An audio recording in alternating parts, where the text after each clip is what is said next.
Hey everyone, how's it going? Cloud here, and welcome to my guide on part 3 of the Recipe for Disaster quest, aka Freeing Me Goblin General's subquest. So this guide is on a particular subquest of the Recipe for Disaster series. If you haven't started this quest off, you'll need to do part 1, which is assisting the cook's quest, which you'll find in the video description below. So you must make sure you've completed that first part before you're able to do this subquest. Also, if you'd like to see a full list of the requirements that you need to complete all of Recipe for Disaster, including all the sub-quests, you'll also find that in the part 1 video as well. But for the purpose of this guide, in this video I'll only be listing the requirements and items you need to complete this particular part of the Recipe for Disaster quest. Anyway, to start this off, so the quest required in order to free the Goblin General, so obviously as I mentioned at the beginning, you must have completed the very beginning part of Recipe for Disaster, another cook's quest, and you also must have completed the Goblin Diplomacy quest. Other than that, no other requirements are needed. Now onto the items. You'll need some charcoal, some spice or gnome spice, it doesn't matter which one you get there, one piece of fishing bait, a bucket of water, a bowl of water or a jug of water, a loaf of bread, an orange, and any dye that is not red, yellow, orange or pink. So you can buy any of them from the Grand Exchange as long as they are not red, yellow, orange or pink.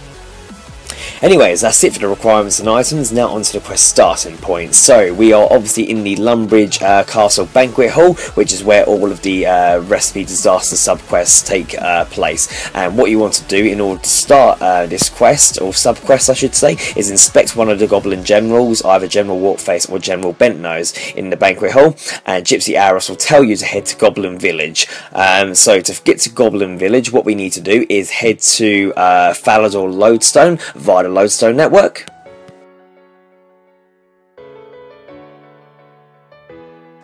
And then once you're there, you want to start heading directly north as if in the direction of the wilderness, and you'll come up to the Goblin Village just before that, and you want to head into the main sort of building. Now those who remember the Goblin Diplomacy quest should remember where the two generals are located in that, but just watch where I'm going. So once you're with the two generals, you want to speak to them about what food they like, and you want to go through all the different questions, but they will keep arguing and be of no help, but just make sure you've gone through all of that dialogue. Once you have finished speaking to them, you then want to go into the building southeast of the generals and climb down the ladder. There you will meet Mud Knuckles, who is a goblin cook. He tells you that he needs some charcoal so that he can finish a cooking recipe that he overheard two dwarfs talking about. So you want to give him the charcoal, and he'll use that with sulfur and potassium nitrate to create gunpowder, and then he'll add this to the cauldron, and you'll see a little cutscene of where it will explode.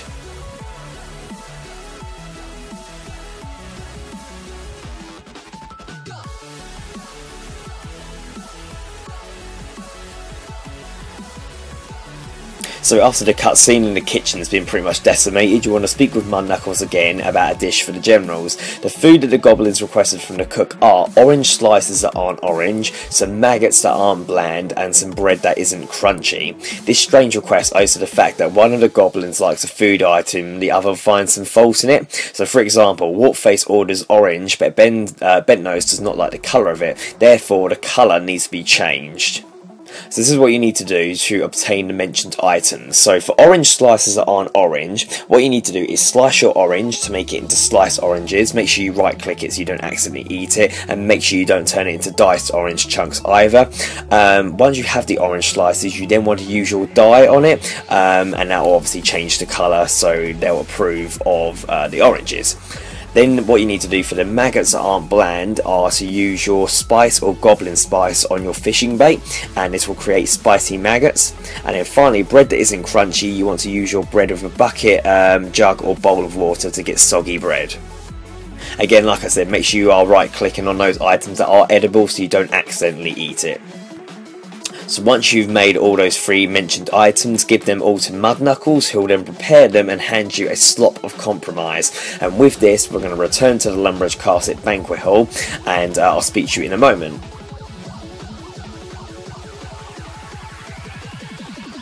So once you're back in the Lumbridge Banquet Hall, use the Slop of Compromise on either of the frozen Goblin Generals, and Gypsy Aros will teleport them to safety, and they will come out with congratulations, you have freed the Goblins, you're awarded 1 quest point, 1,000 cooking, farming and crafting experience, further access to the Culinary Romancer's chest, 2 treasure hunter keys and 2 hearts of ice. So there we are, that's the third part of the Recipe Disaster quest completed, or another subquest sort of marked off, wherever you want to refer that as. That will now remain, obviously, all the other subquests to complete, and like I said, you can do them in any order, so maybe you're doing this one last. There's no rule on what order you do it in. So if you look in the video description below, I have links for all the other subquests or guides for them once they're obviously available and made. So any other subquests that you need to complete, obviously feel free to watch the relevant guides below. But obviously with this particular subquest, if you do run into any problems at all, then feel free to leave a comment in the comment section below and I'll help you out as best I can. But if not, thank you for watching. Please make sure you like, favourite, comment, subscribe, and don't forget to share with your friends. Cheers guys, and I'll see you in another part of Recipe Disaster. Bye for now.